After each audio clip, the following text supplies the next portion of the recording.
The 10th edition Crusade book Armageddon is where you find the lore for the Forth War of Armageddon. This video is a brief overview of what happened in that conflict, and maybe you'll be able to understand why fans of the Armageddon setting are not super keen with the events of this Forth War. The lore is rather lackluster considering the setting. This is Armageddon! And it doesn't feel like it. It sort of feels like it. It's got the hallmarks of it, but not the substance. Like the outer building is there, but there's nothing inside. This is the Forth War for Armageddon. It is a combination of many of the big players of the first 3 wars of Armageddon, so long as nothing canon-changing happens. When I say Armageddon, you think of the orks, you think of Ghazghkull, you think of Yarrick and the Steel Legion. The orks and the Steel Legion are both in the book, but as minor players who are occasionally mentioned. The Death Corps of Krieg takes over a lot of the narrative beats that you would think would be reserved for the Armageddon Steel Legion of Armageddon. But the Death Corps of Krieg have models available to buy. The Steel Legion models are out of production. But the Steel Legion get the occasional mention.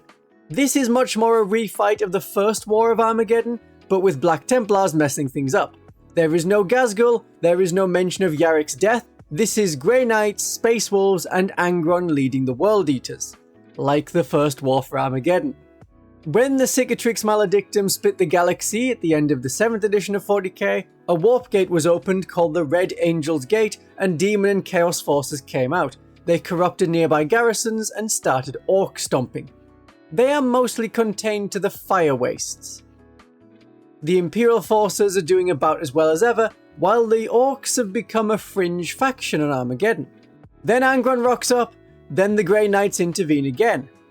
Helbrecht of the Black Templars gets a vision, which was secretly sent by the Grey Knights, and he decides the vision means go back to Armageddon, which is convenient because the Grey Knights wanted him to go back to Armageddon.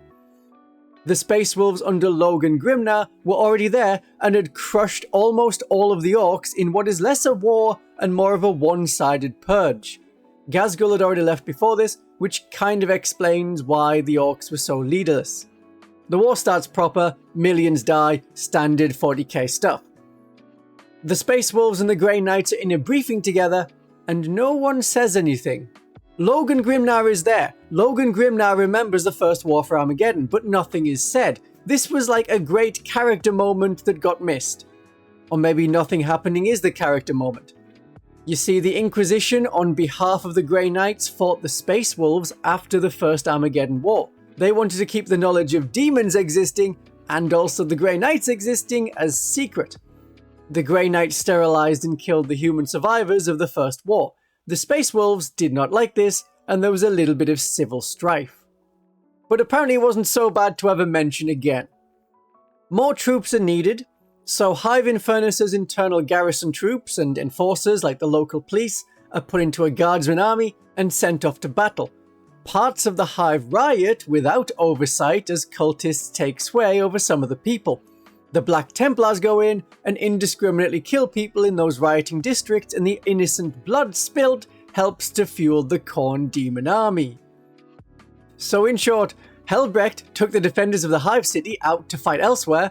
The Hive City is destabilized by Chaos Infiltration because it is underdefended, and Helbrecht's like, did this happen because I took out their defenders?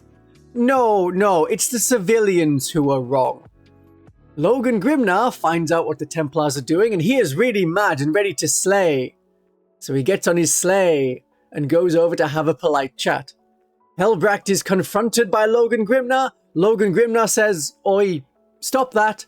Helbrecht says no, and Logan Grimnar shrugs. He's like, well, I asked nicely, and now I'm all out of ideas. That is about as shocking as the interpersonal strife gets. This is what I mean by lackluster events. There are no lasting stakes. This might be a minor grudge. It might not. Despite the symbolic importance of Armageddon for the Space Wolves in the lore, well, reading this you wouldn't think there was any. The plot of this book could have happened on any planet with very little difference. Oh, and the Grey Knights don't kill everyone on the planet this time. This isn't the first war for Armageddon, but a homage to it.